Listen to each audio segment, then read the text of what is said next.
Hey guys, welcome back. তো কেমন আছো তোমরা? নিউ গল্প নিয়ে এসে পড়ছি, তো শুরু করা যাক। মা মারা যাওয়ার পর থেকে বাবার মাঝে অদ্ভুত একটা পরিবর্তন এসেছে। খাওয়ার সময় ছাড়া সে তার রুম থেকে বের হয় না, আবার কাউকে তার রুমে ঢুকতেও দেয় না। মাঝে মাঝে রাতে বাবার রুম থেকে ফিসির ফিসির কথা বলার শব্দ আসে, কার সাথে যেন হেসে হেসে কথা বলে। এই ব্যাপারে জিজ্ঞাসা করলে বলে, তোর মা এসেছিল রাতে, তার সাথেই কথা বলছি। ভাবতাম মায়ের কথা হয়তো এখনো ভুলতে পারিনি, তাই এমন অদ্ভুত আচরণ করে। আগের তুলনায় অনেক বেশি খাবার লাগে তার।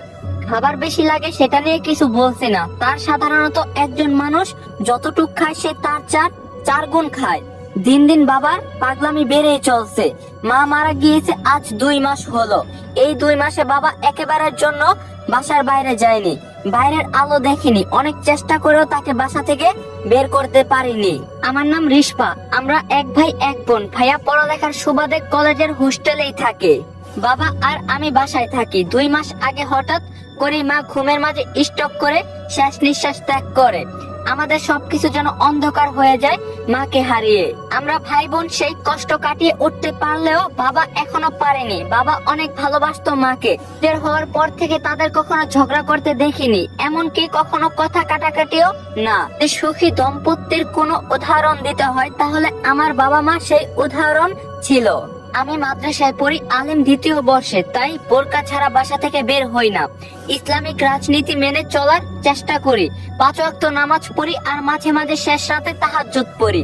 এমনই একদিন রাতে তাহাজ্জুদ পড়ছিলাম, হঠাৎ পাশের বাবার রুম থেকে মহিলার কণ্ঠের কান্না ভেসে আসলো। ফুপিয়ে ফুপিয়ে কান্না করছে কেউ। আমি সালাম ফিরিয়ে ধীরে ধীরে বাবার রুমের দিকে গেলাম। কান পেতে শোনার চেষ্টা করলাম কি হচ্ছে রুমে।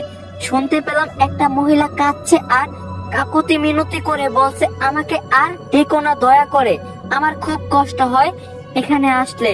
যে আমাকে নিয়ে গিয়েছে সে অনেক রাগ করে এটা নিয়ে। বাবা বলছে, আমি যে তোমাকে না দেখে থাকতে পারি না, তোমাকে আসতেই হবে, তুমি ছাড়া এই দুনিয়াতে আমার কেউ নেই। এটা শুনে মহিলা আরো কান্না করা শুরু করলো। আমি সবকিছু শুনে খুব ভয় পেয়ে গেলাম। বাবা কার সাথে কথা বলছে? বাবার রুমে মহিলা মানুষ কিভাবে আসলো? আমি ভয়ে ভয়ে বাইরে থেকে ডাক দিলাম, বাবা, বাবা তুমি ঠিক আছো? কার সাথে কথা বলছো এত রাতে? হঠাৎ মহিলার কান্নার আওয়াজ বন্ধ হয়ে গেল। আমি আবার বাবা বলে ডাক দিতে রুমের দরজা ধাপাস করে খুলে গেল। একটা কালো ছায়া খুব দ্রুত রুম থেকে বের হয়ে গেল।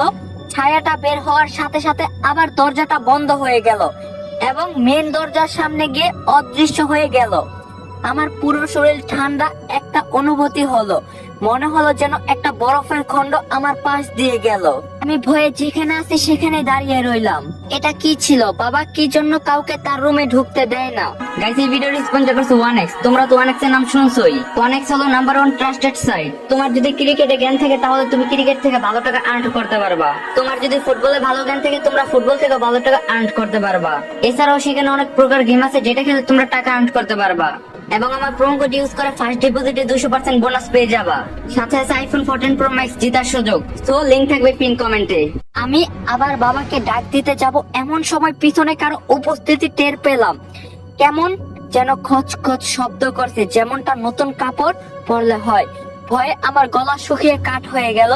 জিন জাতি বলতে আল্লাহর একটা সৃষ্টি আছে সেটা জানি, কোরআনে তাদের নামে একটা সূরাও দিয়েছে আল্লাহ, কিন্তু কখনো তাদেরকে নিজ চোখে দেখার দুর্ভাগ্য হয়নি। তবে আজ মনে হয় আমি শেষ। কেউ তো আমার পিছনে আছে। গলা দিয়ে একটা শব্দ বের করতে পারছিলাম না। আমি আস্তে আস্তে পিছনে তাকালাম এবং যা দেখলাম তাতে আমার আর দাঁড়িয়ে থাকতে পারলাম না। আমার মা নতুন লাল শাড়ি পরে দাঁড়িয়ে আছে হাসি মুখে। আমি ভয়ে কান্না করে দিলাম। মা আমাকে খুব শান্ত গলায় বলল, এত রাতে তোর বাবাকে বিরক্ত করছিস কেন? যা গিয়ে ঘুমিয়ে পড়। আমার চোখ ধীরে ধীরে অন্ধকার হয়ে এলো। তারপর কি হয়েছে আমার মনে নেই। সকালে উঠে দেখলাম আমি আমার রুমের খাটে শুয়ে আছি। দেখলাম আমার রুমের দরজাও ভিতর থেকে বন্ধ। চোখ ডলতে ডলতে রাতের কথাগুলো মনে করতে লাগলাম।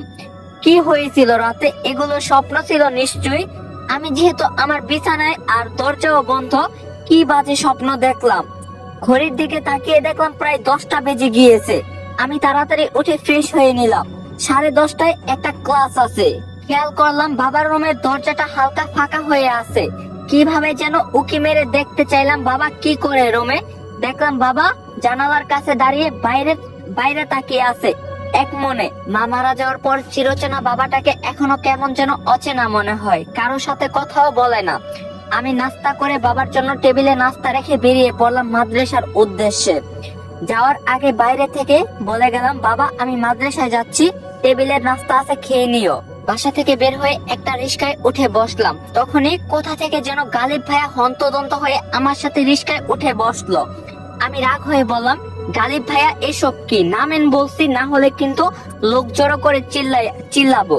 গালিব ভাইয়া 32টা দাঁত বের করে বলল, রিস্পা এমন করো কেন, আমিও তো মাদ্রাসার কাছে যাব একটা কাজে, কিন্তু রিস্কা ভাড়া নেই, আমরা দুজন গেলেও যেই ভাড়া দিতে হবে, তুমি একা গেল একই ভাড়া, তাহলে শুধু শুধু একটা সিট অপচয় করার দরকার কি বলো? আর অপচয়কারী শয়তানের ভাই জানো তো, অবশ্য তুমি ভাই হবে না বোন হবে। আমি রাগ হয়ে তাকে ধাক্কা দিয়ে রিস্কা থেকে নামিয়ে দিয়ে আর বললাম, আমি নিজেই শয়তান, অপচয় করলে আমি করব, আমার সাথে আপনি যেতে পারবেন না। হাজির কোথাকার, পুলিশ ধরিয়ে দিব একদম ইফটিজিং মামলা দিয়ে। গালিব ভাইয়া হাসতে হাসতে বলল, তুমি যদি ভেবে থাকো পুলিশের কথা বললে আমি ভয় পেয়ে যাব, তাহলে ঠিকই ভাবছো, কি দরকার এসব মামলা হামলার, আমি এমনিতেই চলে যাচ্ছি। আমি রিস্কাওয়ালাকে বললাম, মামা জানতো আপনি। গালিব ভাইয়া পিছন থেকে ডেকে বলল, তবে জেনে রাখো রিস্পা, তুমি আমার ব্যক্তিগত শয়তান, তোমার কাজ শুধু আমাকে ধোকা দেয়া, এই জন্য তোমার সামনে কোনো দোয়া দরুদ পড়ি না যদি তোমার কষ্ট হয়। আমি মুচকি এসে বললাম, পুরাই পাগল। গালিব ভাইয়া এমনিতে অনেক ভালো ছেলে, তার বাবার অডেল ধন সম্পদ থাকার পরও কখনো সেসবের অহংকার নেই তার মাঝে, সাধারণভাবে চলাফেরা করতে পছন্দ করে। নিজস্ব গাড়ি থাকার পরও আমার সাথে প্রতিদিন রিস্কায় ওঠার ধান্দা করে। আমি জানি সে আমাকে অনেক ভালোবাসে, আজকাল থেকে নয় বরং সেই ক্লাস 9 থেকে। আমি যে তাকে পছন্দ করি না এমনটা না, তার মতো ছেলেকে যে কেউ ভালোবাসতে চাইবে। কি মনে করে সে আমার পেছনে পড়ে আছে সেটাই বুঝি না। আমিও তাকে অনেক পছন্দ করি, কিন্তু সেটা তাকে কখনো বুঝতে দেইনি। সব সময় তার সাথে বাজে আচরণ করে দূরত্ব বজায় রাখার চেষ্টা করি। তার ফ্যামিলির সাথে আমার যায় না। আমি মধ্যবিত্ত পরিবারের মেয়ে, আর সে সোনার চামচ মুখে নিয়ে জন্ম হয়েছে, তাই এটা সম্ভব না। গালিব ভাইয়া সেটা বুঝতেই চায় না। ক্লাস শেষ করে মাদ্রাসা থেকে বের হতে হতে দুপুর 2টা বেজে গেল। বাইরে এসে দেখলাম রাস্তার ওপাশে গালিব ভাইয়া দাঁড়িয়ে আছে।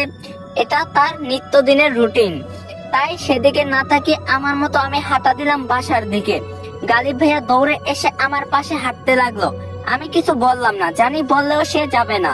গালিব ভাইয়া বলল, রিস্পা আর কত অপেক্ষা করাবে, আমি জানি তুমি আমাকে ভালোবাসো, তাহলে কেন আমার সাথে এমন করো? আমি খুব শান্ত গলায় বললাম, গালিব ভাইয়া এটা সম্ভব না, সেটা আপনিও জানেন। কোথায় আপনারা রাজপ্রাসাদের মানুষ আর আমরা কুড়ে ঘরের। এসব সম্পর্কের সূচনাটা এক মধুর হলেও উপসংহার খুব যন্ত্রণাদায়ক হয়। আপনি কেন বুঝতে চান না? গালিব ভাইয়া আর কিছু বলল না, উল্টো ঘুরে চলে গেল। আমি তার চলে যাওয়ার দিকে তাকিয়ে রইলাম। অন্যদিন তো বকর বকর করতে করতে আমার সাথে বাসা পর্যন্ত যায়, আজকে এভাবে চলে গেল কেন? আমার মনটা খারাপ হয়ে গেল। আমি আবার সামনে হাঁটা দিলে হঠাৎ আমার চোখ গেল একটু দূরে, বাবা দাঁড়িয়ে আছে। আমি বাবা বলে ডাক দিতেই অদ্ভুত একটা হাসি দিয়ে দ্রুত সে হাঁটা দিয়ে রাস্তার মাঝখানে চলে গেল এবং একটা গাড়ি এসে ধাপাস করে বাবাকে মেরে দিল। আমি চিৎকার করে উঠলাম বাবা বলে। আশেপাশে সবাই আমার দিকে এগিয়ে এলো কি হয়েছে জানার জন্য। আমি খেয়াল করে দেখলাম সেখানে আসলে কোনো অ্যাক্সিডেন্ট হয়নি। তাহলে কি ভুল দেখলাম আমি? আমি স্পষ্ট বাবাকে দেখছি। লোকজন আমাকে জিজ্ঞাসা করছে কি হয়েছে। আমি কারো কথার কোনো জবাব না দিয়ে দ্রুত হাঁটা দিলাম বাসার দিকে। আবহাওয়া অন্ধকার হয়ে আসছে, হয়তো খুব বৃষ্টি হবে। কালো মেঘ ছেয়ে যাচ্ছে চারদিক। আমি কেমন যেন দিক বেদিক হয়ে যাচ্ছি। আমি কোথায় যাব, আমার বাসা কোথায় সেটাও মনে করতে পারছি না। মাথাটা ভন ভন করছে। আমার চারদিকে সবকিছু ঘুরছে মনে হচ্ছে। অনেক কষ্টে বাসার ঠিকানাটা মনে করতে পারলাম, কিন্তু আমি ভুলে গিয়েছি আমার বাসাটা কোথায়। পথে একজনকে থামিয়ে বাসার ঠিকানা বলে জিজ্ঞাসা করলাম, ভাই এই বাসাটা কোথায় বলতে পারেন? লোকটা একটু বিরক্ত হয়ে বলল, যেই বাসার সামনে দাঁড়িয়ে আছেন সেই বাসার ঠিকানায় জিজ্ঞাসা করছেন, পাগল নাকি? এই বলে লোকটা চলে গেল। এবার আমার হুঁশ এলো, তাকিয়ে দেখলাম সব স্বাভাবিক, আবহাওয়া ঠিক আছে, একদম রৌদ্র জল। তাহলে এতক্ষণ কি হলো আমার সাথে? আমি বাসার সামনে দাঁড়িয়ে বাসা খুঁজছি, খুঁজে পাচ্ছিলাম না। তাড়াতাড়ি করে বাসায় গেলাম। 5 তলা বিশিষ্ট বিল্ডিং এ 2য় তলায় ভাড়া থাকি আমরা। সিঁড়ি দিয়ে ওঠার সময় একটু দূর থেকে দেখতে পারলাম দরজাটা খোলা। আমার স্পষ্ট মনে আছে আমি তালা লাগিয়ে গিয়েছিলাম। তাহলে কি বাবা বাসার বাইরে গিয়েছে? তাড়াতাড়ি করে বাসায় ঢুকে দেখলাম বাবা খাবার টেবিলে বসে আছে। আমাকে দেখে সুন্দর করে একটা হাসি দিয়ে বলল, এত দেরি হলো কেন? আয় মা, তোর জন্য আমি খাবার তৈরি করে রেখেছি, খেয়ে নে।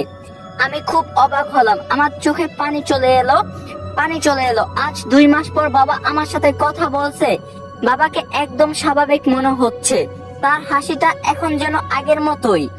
আমি ইমোশনাল হয়ে বাবার দিকে এগিয়ে যেতেই বাবা উঠে টেবিলে রাখা ছোট্ট একটা বাটির ঢাকনা উঠিয়ে বলল, দেখ তো কেমন হয়েছে। আমি বাটির দিকে তাকিয়ে থমকে দাঁড়িয়ে গেলাম। আমার আর পা চলছে না, গলা দিয়ে কোনো কথাও বের হচ্ছে না। বাটিতে 3টি বড় বড় রক্তাক্ত চোখ রাখা আছে। মনে হচ্ছে যেন এইমাত্র এই চোখগুলো উপড়ে ফেলা হয়েছে। বাবার দিকে তাকিয়ে দেখলাম ভয়ঙ্কর এক হাসিতে আমার দিকে তাকিয়ে আছে। গাইস, আজকের পার্টটা এই পর্যন্তই রাখলাম। কেমন লাগছে নতুন গল্প অবশ্যই কমেন্টে জানাবেন। আর যদি আপনারা পার্ট 2 চান তাহলে পার্ট 2 কমেন্টে চাইবেন, কারণ আপনাদের কমেন্টের উপরে পার্ট 2 দিন। ভিডিও লাইকটা রেখে 3 তাড়াতাড়ি কমপ্লিট করে দিবেন। চ্যানেলে নতুন হয়ে থাকলে একটা রিকোয়েস্ট, চ্যানেলটা সাবস্ক্রাইব করে দিবেন। তো দেখা হবে কালকে পার্ট 2 তে। সবাই ভালো থাকেন, সুস্থ থাকেন। আজকের জন্য আমি চলে যাই। আল্লাহ হাফেজ।